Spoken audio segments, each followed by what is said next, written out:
बत्रा की एक किताब है जिसमें वो कह रहे हैं कि 14 अगस्त को राष्ट्रीय अवकाश की वकालत करते हैं वो, और 14 अगस्त के दिन पाकिस्तान बना था। ये इंडियन एक्सप्रेस की रिपोर्ट का हिस्सा है और वे चाहते हैं कि इस दिन अखंड भारत स्मृति दिवस मनाया जाए। शिक्षा का भारतीयकरण में बत्रा बच्चों से एक सवाल करते हैं कि आप भारत का नक्शा कैसे बनाएंगे। क्या आप जानते हैं कि पाकिस्तान, अफगानिस्तान, भूटान, तिब्बत, बांग्लादेश, ब्रह्मदेश लिखा हुआ है उसमें, वैसे श्रीलंका और बर्मा अविभाजित भारत का हिस्सा हैं। ये सभी देश अखंड भारत का हिस्सा है। अविभाजित भारत ही सत्य है, विभाजित भारत झूठ है। भारत का विभाजन प्राकृतिक नहीं था और इसे दोबारा जोड़ा जा सकता है। एक चीन अपने किसी वेबसाइट पर अपने नक्शे में अरुणाचल प्रदेश का 4-5 कट्ठा जमीन शामिल कर लेता है तो देश में हंगामा हो जाता है। और अगर हम 14 अगस्त के दिन छुट्टी लेकर अखंड भारत स्मृति दिवस मनाएं तो क्या होगा। वैसे 14-15 अगस्त को छुट्टी हो, इसमें मुझे कोई प्रॉब्लम नहीं है। बिग बाजार 15 अगस्त के साथ साथ 14 अगस्त को भी सेल लगा देगा, पर बच्चों को ऐसा नक्शा बनाना सिखाएं जिसमें पाकिस्तान, अफगानिस्तान, नेपाल, तिब्बत, बांग्लादेश, श्रीलंका और बर्मा शामिल हो तो क्या होगा, ये क्वेश्चन है। मैं ये नहीं कह रहा कि आपके बच्चे इंडिया का मौजूदा नक्शा बनाना भूल जाएंगे, पर अगर वे ऐसा नक्शा बनाएं जिसमें वे देश भी हों जिनका अपना आज वजूद है, तो भारत के पड़ोसी देशों के बारे में उनकी समझ कैसी बनेगी, ये सवाल है। एक इम्पैक्ट ये भी हो सकता है कि वे इंडिया के साथ साथ अफगानिस्तान और पाकिस्तान को भी ज्यादा प्यार करने लगे, पर श्रीलंका और नेपाल ने हल्ला मचा दिया तो क्या होगा। इसलिए मैं ये कह रहा हूं कि यह कोई साधारण बात नहीं है। यह बात राष्ट्र, भूगोल और स्मृतियों को लेकर बनी बनाई या लगातार बन रही राजनीतिक समझ को चुनौती देती है। मैंने बत्रा जी से किताबें मंगवाई, उन्होंने दी भी, लेकिन शो के पहले क्योंकि वो गुजराती अनुवाद की भी किताबें हैं तो मुझे नहीं मिल पाई जिनसे एक्सप्रेस ने कोट किया है। वैसे इन किताबों के ज़्यादातर प्रसंग मुझे अच्छे लगे। नैतिक शिक्षा वाले महापुरुषों की कथाएं हैं, किसी को खास दिक्कत नहीं होनी चाहिए। आप कहेंगे कि दीनानाथ बत्रा जी की किताब या नैतिक शिक्षा संग्रह पर क्यों चर्चा कर रहे हैं, क्योंकि वो राष्ट्रीय स्वयंसेवक संघ की विद्या भारती प्रोजेक्ट की अहम हस्ती हैं। मोदी सरकार के कारण संघ और सरकार सहोदर रूप में देखे जाते हैं। दीनानाथ बत्रा के केस में प्रोनाउंसर करने पर इस साल वेंडी डोनियर की हिंदुत्व पे जो किताब है उस पर उसका वितरण रुका था और तब एक खास संदर्भ में हंगामा हुआ था। वो आज का संदर्भ नहीं है। तो इन सब बातों पर हम प्राइम टाइम में बात करेंगे। हमारे साथ दो ही लोग हैं, अपूर्वानंद जी हैं, प्रोफेसर अपूर्वानंद हैं दिल्ली यूनिवर्सिटी से, और दीनानाथ बत्रा हैं, लेखक हैं। आप विद्या भारती और कुरुक्षेत्र के एक स्कूल में, लंबा चौड़ा बायोडाटा है वो इतना यहाँ नहीं बता सकते सर वो, पर क्या सचमुच जो राष्ट्र वाली बात मैं कह रहा था, जो उदाहरण है, अगर वो सही है उस हद तक, तो आपको लगता है कि बच्चों को ये पढ़ाया जाना चाहिए कि अफगानिस्तान, भूटान या श्रीलंका कभी अखंड भारत का हिस्सा था? सर्वप्रथम तो मैं अपने परिचय में सुधार चाहता हूँ। कुछ गलती हो गई, आप विद्या भारती का कुछ नहीं हो। ठीक है, वो पुराना चलता रहता है, बायोडाटा में आ जाता है गूगल। परंतु जो आपने कहा है राष्ट्रीय स्वयंसेवक संघ, विद्या भारती, हाँ, ये बात छोड़कर ठीक है, मेरे बारे में केवल इतना कहिए कि मैं शिक्षा क्षेत्र का कार्य करता हूँ। ठीक है, I am educational activist. Done sir. उसके बाद ये जो आपने प्रश्न उठाया है, ये प्रश्न सांस्कृतिक भारत के संदर्भ में आप देखें और उसका ध्यान रखें। सांस्कृतिक भारत के संदर्भ में ये है, सांस्कृतिक भारत का अर्थ ये है कि यहाँ की जो संस्कृति है वे अनेक देशों में फैली।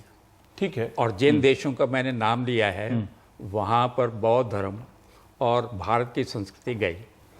अब उस संस्कृति को हम याद करते हैं और इसको इतिहास की पुस्तकों में ग्रेटर इंडिया नाम से पढ़ाया जाता है, हिंदी में बृहत्तर भारत के नाम से पढ़ाया जाता है। मैंने भी उसी संदर्भ के आधार पर यह कहा है कि जहाँ जहाँ हमारी संस्कृति पहुँची है वो हमारे देश के लिए बड़ी गौरव की बात है कि हम वहाँ पर गए थे। हम विस्तारवादी नहीं थे, परंतु अपनी संस्कृति को लेकर के वहाँ पर गए और लोग प्रभावित हुए। अब उस संस्कृति के संदर्भ में यदि हम आपस में संपर्क रखें, ये सब देश जिनका नाम लिया है, तो निश्चय ही मित्रता बढ़ेगी और साथ में सौहार्द विचार हमारे सुदृढ़ होंगे और इसी प्रकार से हम याद करेंगे। अगर मैं सही समझूं तो इसमें आप क्या रहे हैं बच्चों से कि वो एक ऐसा नक्शा बनाएं जिसमें अखंड भारत का नक्शा बनाएं, या भारत का नक्शा बनाएं, या भारत का नक्शा नहीं बनाएं, अखंड भारत का नक्शा, सांस्कृतिक भारत का नक्शा बनाएं, जो कि सांस्कृतिक भारत का अलग, और अभी जो भारत का राजनीतिक नक्शा है वो तो है ही, वो अलग। वो तो राजनीतिक, दोनों नक्शा बनाने से बच्चा कंफ्यूज नहीं हो सकता। वो इसलिए कि हम ऐसे कुछ विद्यालयों के अंदर हम देखते हैं कि जैसे हम प्रवेश करते हैं, अभी दिल्ली के अंदर ही आप नेहरू नगर स्कूल में जाएंगे तो प्रवेश द्वार पर ही इस प्रकार से वे भारत का नक्शा बना हुआ है, जो सांस्कृतिक भारत है, जो अखंड भारत जिसको अखंड भारत। और वो सांस्कृतिक भारत में प्राचीन समय में वो जो नगर हैं, उन नगरों के नाम भी वो सांस्कृतिक हैं, वो भी बच्चों के ध्यान में आने चाहिए, वो वहाँ पर बना हुआ है। लेकिन कक्षा में जब वे भूगोल पढ़ते हैं तो इसका जिक्र नहीं आता। वे तो जो भौगोलिक सीमाएं हैं उसी की ही बात होती है। इससे क्या फर्क पड़ता है उनके मानस या मानस पर ये पड़ता है कि हमारा देश इस दृष्टि से महान था, हमें गौरव करना चाहिए। हमने विस्तारवादी न होकर सांस्कृतिक दृष्टि से हम संसार में गए और हमने संबंध स्थापित किए। अब ऐसा प्रतीत होता है कि इसमें क्या आपने ऐसा लिखा है कि भारत का विभाजन प्राकृतिक नहीं था, इसे दोबारा जोड़ा जा सकता है? मैं नहीं कह रहा हूँ, नहीं मतलब इस किताब ये में जो मैं कह रहा हूँ मैंने उसको ध्यान में रख करके कहा है। जोड़ा जा सकता है। अरविंद जी ने कहा है, अरविंद जी ने कहा है कि ये जो इस प्रकार से देश आज़ाद हुआ और विभाजन हुआ, ये अप्राकृतिक है। एक दिन ऐसा आएगा कि जिसमें वे अपनी सारी जो बुराइयां हैं या जो दुर्भाव हैं या झगड़े हैं या जोड़ा जा सकता है, एक दिन ऐसा छोड़ करके एक हो सकते हैं। ऐसे एक दिन आप सहमत हैं कि इसे जोड़ा जा सकता है? अपूर्वानंद जी, हम ये जानना चाहते हैं कि कोई दर्शक अगर दीनानाथ बत्रा को सुनते हुए अगर सहमत हो गया है तो फिर आप वो सहमत ना हो, इसलिए आप इनकी बातों का वैकल्पिक उत्तर क्या देना चाहेंगे, काट क्या देना चाहेंगे? इसमें क्या दिक्कत है? वो कह रहे हैं कि मैं अफगानिस्तान वगैरह में प्राचीन नगर काट नहीं देना चाहूँगा। ठीक है, मैं एक दूसरी धारा ताकि वो दो बातें सोच सकें। मैं सिर्फ ये समझने की कोशिश कर रहा हूँ, क्योंकि मैं बत्रा जी की लगन को बहुत वर्षों से देख रहा हूँ। जिस लगन के साथ वह और उनकी टीम एक एक पाठ्य पुस्तक को जिस तरह आप कंघी करते हैं उस तरह कंघी कर करके उसमें भारत विरोधी और सांस्कृतिक राष्ट्रवाद विरोधी कंकड़ और जूं को निकालते रहते हैं, तो उस पर मेरी बड़ी श्रद्धा होती है, उस लगन पे। और मैं उस चिंता को समझना चाहता हूँ। वह चिंता इससे पैदा हुई है कि भारत 14 अगस्त की रात को 2 टुकड़ों में बट गया। और यह एक ऐसा जख्म है जो बहुत सारे हिंदुओं के दिल में इस कदर बना हुआ है और एक नासूर बन गया है जिससे वो अब तक उबर नहीं पाए हैं। ये सिर्फ हिंदुओं में नहीं होगा, ये मुसलमानों में भी होगा। मुसलमानों का एक हिस्सा जब आप पाकिस्तान की पाठ्य पुस्तकें देख लेंगे तो जैसे दीनानाथ बत्रा जी अभी बात कर रहे हैं, उस तरह पाकिस्तान में भी पाठ्य पुस्तक लिखने वाले लोग हैं बत्रा जी की तरह के ही, जो दरअसल एक बृहत्तर इस्लामी हिंदुस्तान की बात करते हैं। तो पाकिस्तान के वे बच्चे जो उस तरह की किताबें पढ़ते हैं, जिस तरह की किताबों का प्रस्ताव या जिस तरह के पाठ का प्रस्ताव दीनानाथ जी कर रहे हैं, वहाँ भी एक तरह का सांस्कृतिक राष्ट्रवाद पढ़ाया जाता है। ठीक है। और वह सांस्कृतिक राष्ट्रवाद पढ़ने से वहाँ बच्चों में जो भ्रम पैदा होता है उसकी काफ़ी आलोचना मुबारक अली जैसे और बाकी आयशा सिद्दीक़ा, इन तमाम लोगों ने उन किताबों की आलोचना की। ठीक है। तो यह बत्रा जी स्वयं कह रहे हैं कि वे राजनीतिक सरहदों को तो छेड़ नहीं सकते। इसलिए वे दरअसल एक सांस्कृतिक राष्ट्र का सपना दिखाना चाहते हैं। अब मेरे सामने जो समस्या है या मेरी बेटी के सामने जो समस्या आएगी वही है कि हम भारतीय संस्कृति के प्रसार को एक सीमा तक ही क्यों रोक दें। मसलन आज से कुछ वर्ष बाद लंदन अंग्रेजों से ज्यादा हिंदुस्तानियों का नहीं होगा, इसको कौन कह सकता है? ठीक है। और अगर कृष्ण भक्ति को देख लें तो भारत से ज्यादा इस्कॉन के लोग कृष्ण भक्ति कर रहे हैं। तो भारत का प्रभाव तो अब वॉशिंगटन तक है।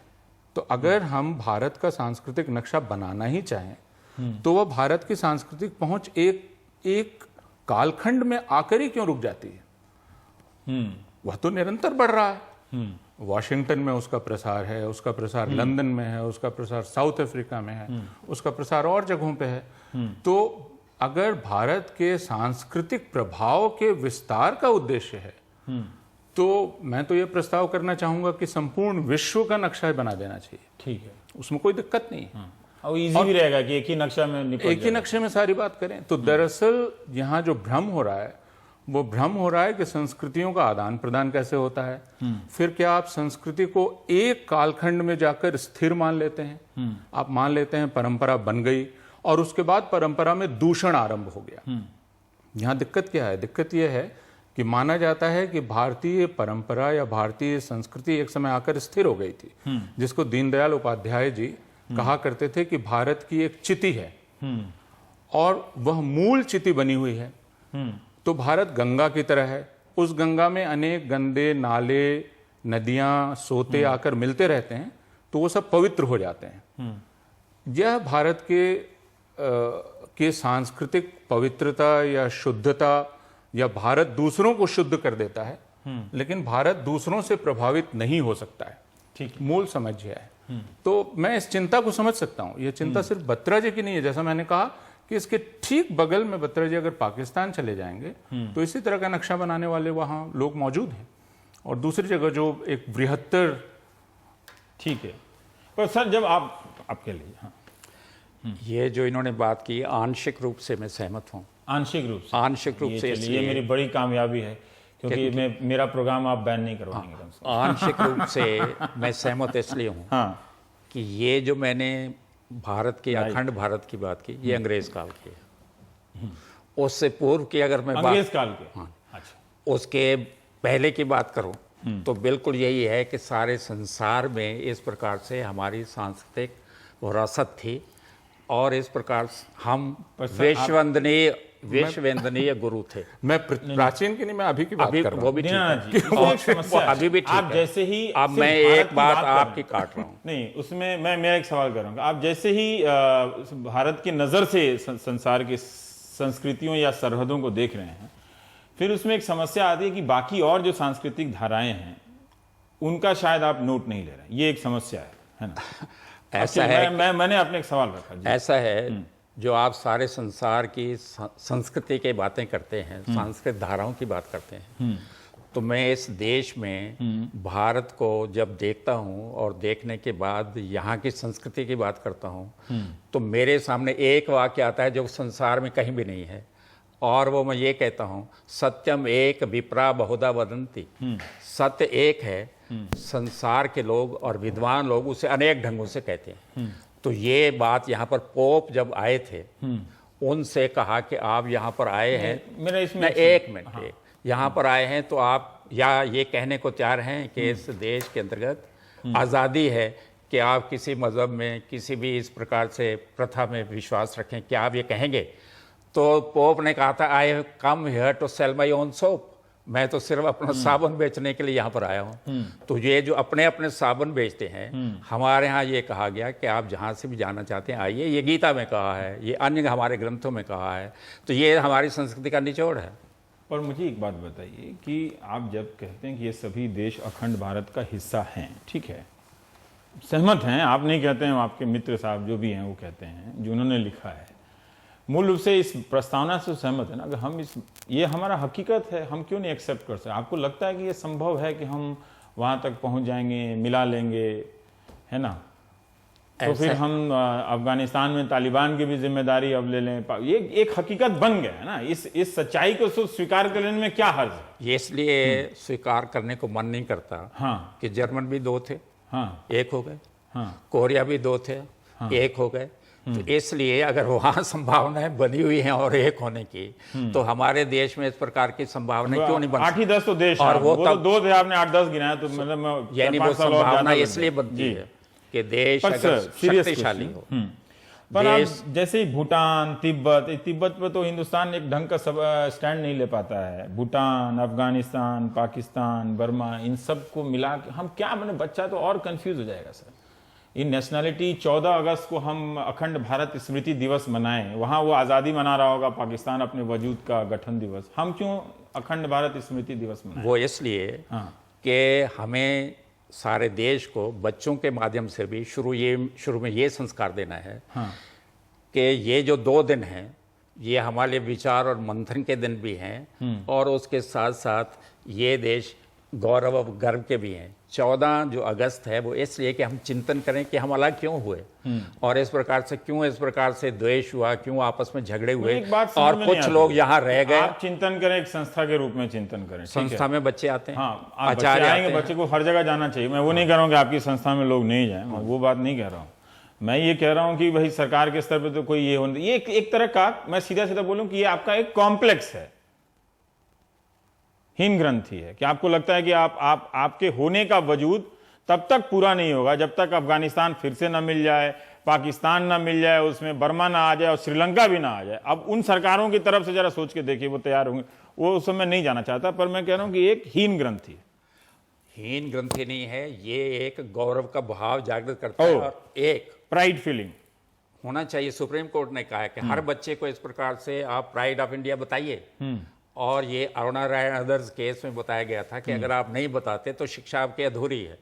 हम क्या थे ये बताना वास्तव में आज की शिक्षा का एक बहुत बड़ा काम है, और ये चैलेंज है कि नहीं बताया जा सकता। हमारी किताबों में, हमारे देश के अंदर, इतिहासों के अंदर भी नहीं बढ़ाया जा सकता। ये मुसलमानों की बात करते हैं पाकिस्तान में, मैं भारत के अंदर जो मदरसे चलते हैं उनकी बात करता हूँ। मैंने उनकी सारी किताबों का विश्लेषण किया है और विश्लेषण करने के बाद इस निष्कर्ष पर मैं पहुंचा हूँ कि they are becoming more dogmatic. इसलिए हम तो ये भी तो, आप भी तो डॉगमेटिक हैं कि आप कह रहे हैं कि हम पुराना किसी अखंड काल में जाएंगे। आप नहीं है डॉगमेटिक, मैं नहीं कह रहा हूँ, मैं उदारता की बात कर रहा हूँ। आप उदार हैं। हाँ, उदार हैं। कि हम मैं श्रीलंका आपको तक को कहता हूँ उदार इसलिए हूँ। मैं तो चाहता हूँ श्रीलंका के प्रधानमंत्री ये प्रोग्राम नहीं, मैं उदार इसलिए कहता हूँ। तो उधर फिर मैं डीएमके उदार इसलिए कहता कल हूँ कि उनको सुप्रीम कोर्ट का हमारा जो निर्णय है ना वो भेज दीजिए। सुप्रीम कोर्ट के श्रीलंका धर्म को। अधिकारी जो जज हैं विशेष, उन्होंने धर्म और रिलीजन की व्याख्या की है, और रिलीजन की व्याख्या करने के बाद उन्होंने कहा it is way of worship. कोई भी कहीं जाए, कोई मना नहीं है, इसको उदारता नहीं कहते। आप मस्जिद में जाइए, 14 आप चर्च में जाइए, वो ठीक है, लेकिन जो धर्म है ठीक है। इसका इक्विवेलेंट कोई शब्द ही नहीं है संसार में। ये कहने में मुझे गौरव है और गर्व है। नहीं, मुझे ये तो संकुचित बात 14 नहीं है। अगस्त को क्या हम तैयार हैं? मौका देना चाहिए कि एक नया आइडिया आया है, तो अब सरकार भी बन गई है, तो आइडिया थोड़ा तो देना पड़ेगा ना फिर। नहीं, उसके पहले मुझे यह बात बहुत दिलचस्प लगती है कि बत्रा जी को बार बार अपनी मान्यताओं के समर्थन के लिए सुप्रीम कोर्ट का हवाला देना पड़ रहा है, जो निश्चित रूप से भारतीय परंपरा की उपज नहीं है, बल्कि पाश्चात्य औपनिवेशिक हस्तक्षेप की उपज है। तो मेरे दर्शक कंफ्यूज कर जाएंगे, आप ये सब बातें बोलेंगे। सुप्रीम कोर्ट अभी भारतीय है, अभी रहने दीजिए। इंडिया भी अभी इंडिया है, रहने दीजिए प्लीज। नहीं रहने दीजिए। नहीं, मैं सिर्फ ये कह रहा हूँ कि वह कोई गीता या धर्मशास्त्रों से निकलकर, वहां की न्याय व्यवस्था से निकलकर बनी हुई संस्था नहीं है। वह अंग्रेजों ने जो संस्थाएं भारत में बनाई, उन्हीं में से बनी हुई एक संस्था है। दिक्कत यह है कि भारत में जब भी हिंदू धर्म की श्रेष्ठता की बात की जाती है, तो हिंदू धर्म की श्रेष्ठता की बात करने वाले विज्ञान का सहारा लेने लगते हैं। वे कहने लगते हैं कि साहब यह वैज्ञानिक है। उसी तरह जैसे बत्रा जी को बार बार अपनी बातों की श्रेष्ठता सिद्ध करने के लिए सुप्रीम कोर्ट का हवाला देना पड़ रहा है, उसकी जरूरत नहीं होनी चाहिए। ज्ञान के क्षेत्र में सुप्रीम कोर्ट हमें वैधता देने वाली संस्था नहीं है, मैं यह मानने को तैयार नहीं हूं। ज्ञान के क्षेत्र में ज्ञान के लोग हैं जो शोध करते हैं, जो दूसरे ज्ञानार्थियों से टकराते हैं, शास्त्रार्थ करते हैं। इसी भारतवर्ष में शास्त्रार्थ की इतनी पुरानी परंपरा रही है। पूर्व पक्ष, उत्तर पक्ष, जिसमें आप पूर्व पक्ष को जानते तो हैं। ले पाएंगे क्या ये अखंड भारत जब का जो आप सपना है, इसको कैसे, इसे आप राजनीतिक रूप से हासिल करेंगे? कोई तो आप जब पढ़ा रहे हैं तो कोई ब्लूप्रिंट भी होगा ना। इनकी बात का उत्तर दे। हाँ, आप कहते हैं कि सुप्रीम कोर्ट का हवाला नहीं देना चाहिए।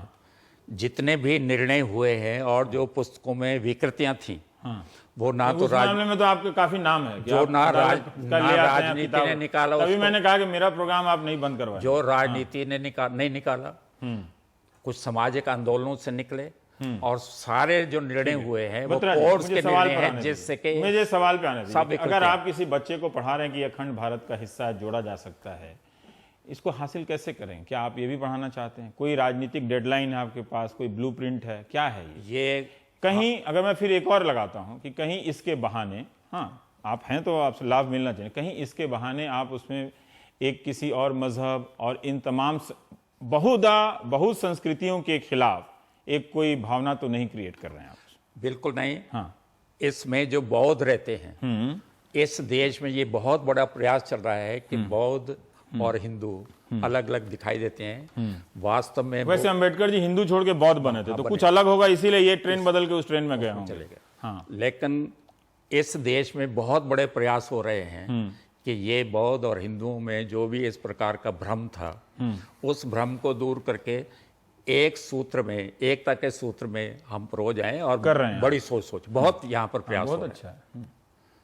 तो इसलिए फिर अगर श्रीलंका मिल जाए तो हमारे बिहार का गया का भी कुछ हो जाएगा, एक सेकंड कैपिटल हो जाएगा, फिर अच्छा है। आप बिहार मैं बिहार मैं की कुछ बात सहमत नहीं हूं, मैं आपसे खुल के बोलना चाहता हूं बिहार कि की ये बात- जो प्रोजेक्ट है वहां तक समझ में आता है कि आप अतीत का इतिहास पढ़ा रहे हैं, लेकिन जैसे ही आप कहते हैं कि हमको इसको जोड़ना है तो मैं एक प्रॉब्लम एरिया में फंस जाता हूं, और जिसे लेकर आपसे मैं सवाल कर रहा हूं। ये मैंने नहीं कहा कि भाई इस प्रकार से हमने अखंड भारत बनाना है, जोड़ा जा सकता है। मैंने ये कहा है कि अखंड भारत था, ये मैंने कहा है सांस्कृतिक भारत था, हमारी संस्कृति का व्यापीकरण था, ये वो मैंने हम भी कहा। कहते हैं कि काबुल तो से बस यही व्यापार कहना होता चाहिए, था, ये होता था। ये किताबों में नहीं है, इसलिए बताया। ये किताबों में नहीं है, नहीं लेकिन किताबों में तो है। हम भी तो नहीं, आपकी किताबों में वाली नहीं है। किताब मैंने नहीं अब पढ़ी, मेरे पास लेकिन किताब- मैंने जो पढ़ी। अच्छा, मेरी ठीक है। किताबें जो हैं हम एनसीईआरटी की, उसमें कहीं भी नहीं है। आधुनिकता वाले हिस्से पर आते हैं, ये बर्थडे वाला।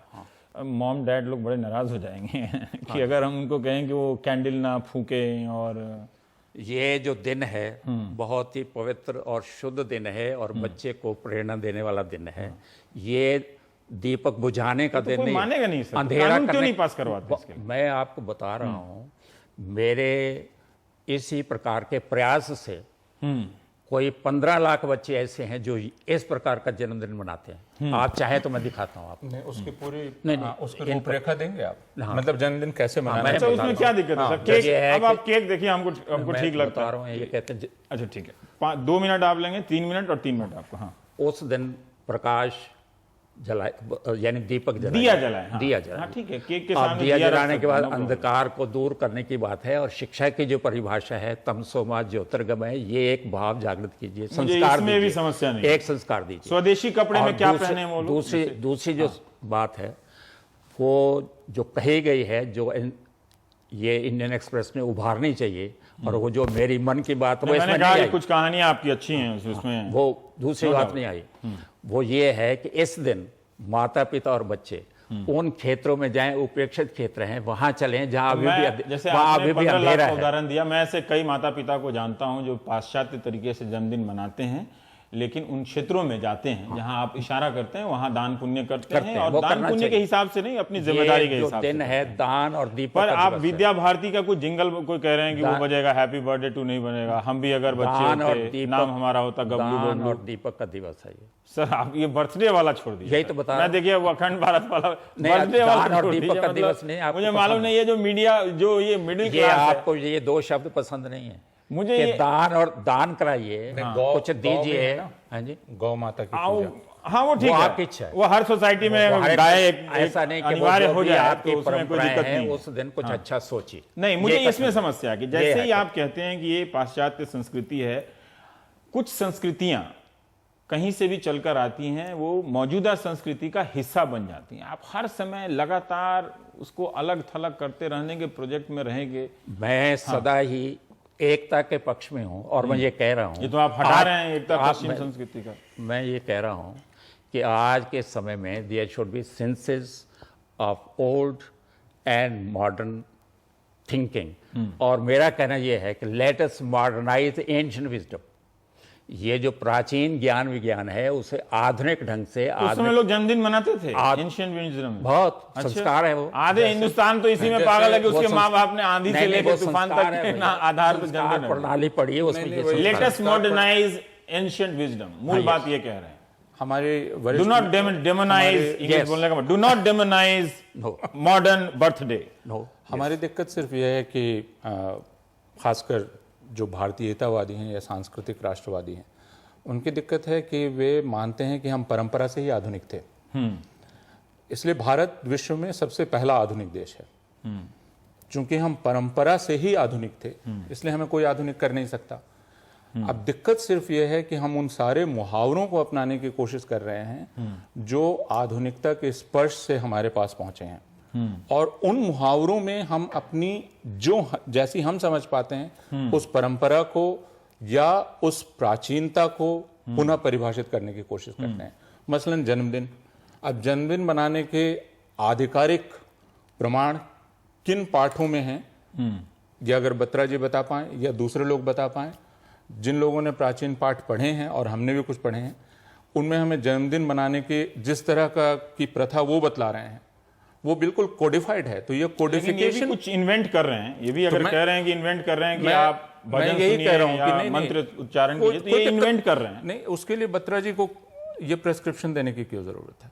मैं तो अभी भी ऐसे परिवारों को जानता हूं जो बर्थडे पर, जन्मदिन पर लड्डू खिलाते हैं, मंदिर जाते हैं, ऐसे परिवारों को जानता हूँ जो जन्मदिन पर खैरात देते हैं, कहीं और चले जाते हैं, यतीम खानों में जाते हैं। तो हर परिवार अपने अपने ढंग से जन्मदिन मनाता है। मैंने जैसा कहा लेकिन सर रिटर्न गिफ्ट बंद करवा दीजिए तो मैं आपके साथ हूँ। I am pro जो बत्रा ये जी। कहते हैं कि हर एक को स्वतंत्रता दी जानी चाहिए, मैं ये कहता हूँ, मैं यही सवाल करता हूं, आप किसी के लाइफ में इंटरफेयर कर रहे मैं हैं ये इस कहता idea हूँ कि शिक्षा जो है वो हर एक की लाइफ में उसे प्रवेश करना चाहिए। शिक्षा का यदि बालक का विकास करना है सर्वांगीण, माता पिता को शिक्षित के बिना बालक का सर्वांगीण विकास नहीं हो सकता।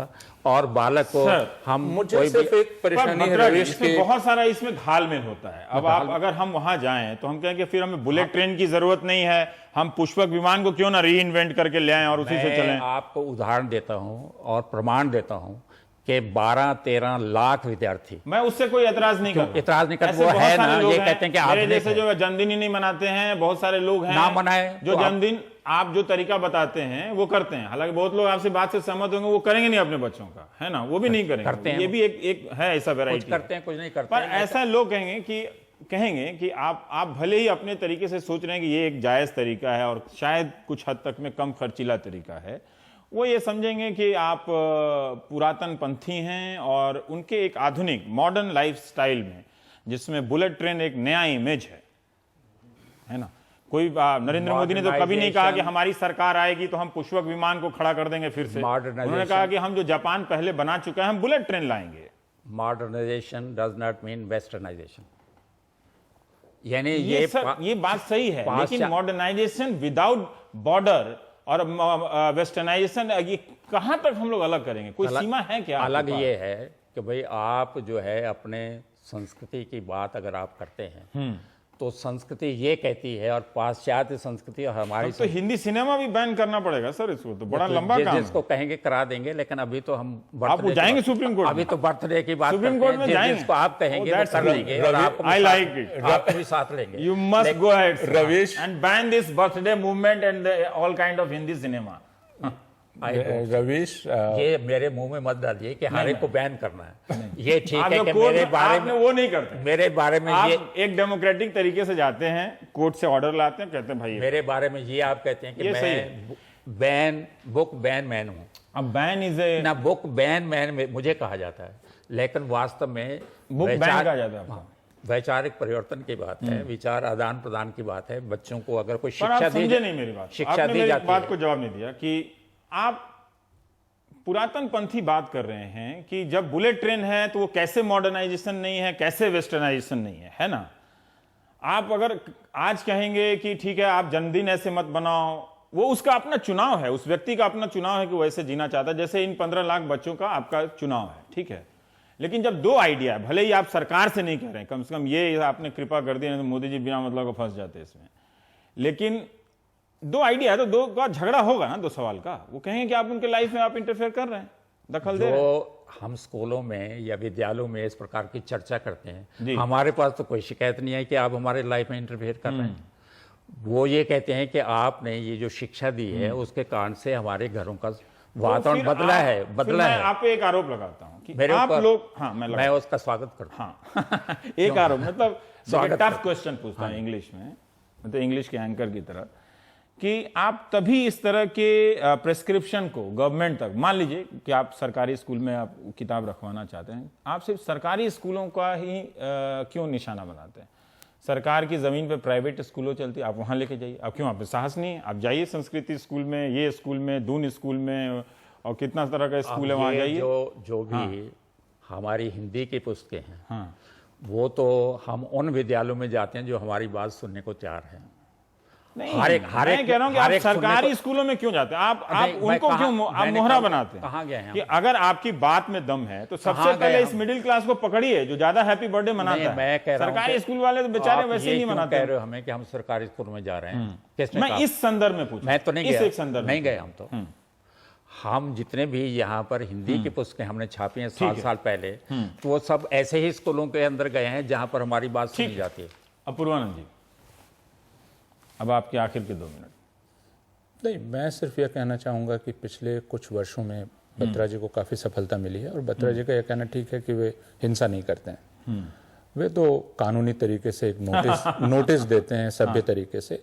अब बाकी लोग डर जाते हैं तो इसमें बत्रा जी क्या कर सकते हैं? अगर एफ कंपनी डर जाती है या पेंगुइन डर जाती है और किताब की लुगदी बना देती है तो इसमें बत्रा जी का क्या दोष है? इसमें भी बत्रा जी का क्या दोष है कि जब वो रामानुजम वाले लेख पर कानूनी रास्ता अपनाते हैं तो इनकी विचारधारा से मिलता हुआ एक दल जाकर हमला कर देता है इतिहास विभाग पर दिल्ली विश्वविद्यालय के। इसमें बत्रा जी का कोई दोष नहीं है। उनका कोई किए थे क्या सर? इसमें विद्यार्थियों ने कुछ किया। हाँ, कोई दोष मना नहीं किया। बत्रा जी का कोई दोष नहीं। मैं उनके साथ थोड़ी था। देखिए बत्रा जी किसी के साथ नहीं, निंदा नहीं किया। बत्रा जी ने निंदा भी नहीं की। बत्रा जी और कुछ देखिए मैं और बताता हूँ बत्रा जी क्या करते हैं। बहुत ही सभ्य तरीके से वो एनसीईआरटी को एक नोटिस देते हैं कि आपकी हिंदी की पाठ्य पुस्तक में एक पाठ है चित्रकारों पर, जिसके एक अभ्यास में लिखा हुआ है कि नजदीक की चित्र वीथिका में चले जाएं, आर्ट गैलरी में जाएं और वहां जाकर आप श्रेष्ठ चित्रकारों के चित्र देखें। बत्रा जी शिकायत करते हैं कि अगर बच्चा इंटरनेट पर गया तो वो एमएफ हुसैन के अश्लील चित्र देखेगा और इससे कोमल किशोर मन पर बुरा प्रभाव पड़ेगा। वो सिर्फ एक नोटिस भेज देते हैं और उसके बाद एक मुकदमा कर देते हैं। कुछ नहीं करते हैं। फिर वो सीबीएसई को एक नोटिस भेज देते हैं। अब अगर ये दोनों संस्थाएं घबरा जाती हैं तो इसमें बत्रा जी का क्या दोष है? पर बत्रा जी आप भी तो घबरा जाते हैं ना। कोई अगर किताब लिखा है तो लिखने दीजिए, लोग अच्छे चलेंगे। आप कानून से क्यों सहारा लेते हैं? मैं बता रहा हूँ, आप अभिव्यक्ति की स्वतंत्रता के खिलाफ। जीवन के उद्देश्य की बात बता रहा हूँ। जीवन का उद्देश्य यह है कि बुराई जहां भी दिखाई देती है उसको कानून से हटाया जाएगा। शिक्षा के क्षेत्र में सिर्फ कानून से नहीं, वार्तालाप से, समाज से, गोष्ठियां। वार्तालाप वो कह रहे हैं कि हिस्ट्री डिपार्टमेंट में लोग चले गए थे मारने उन्हें। मैंने तो नहीं भेजा। मैंने कहा कि उनका कोई दोष ही नहीं है।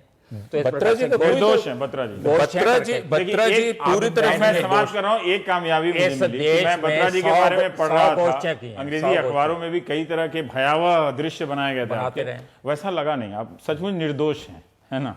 कर जाते हैं लेकिन आप में कोई दोष नहीं आता है। ये आप मान रहे हैं तो सारे। नहीं, मैं मान नहीं रहा हूं। मैं तो पता नहीं मैं क्या करके बता रहे हैं आप सारे दर्शकों को। ठीक है, आप फिर से आइएगा, इस पर हम बहस करेंगे।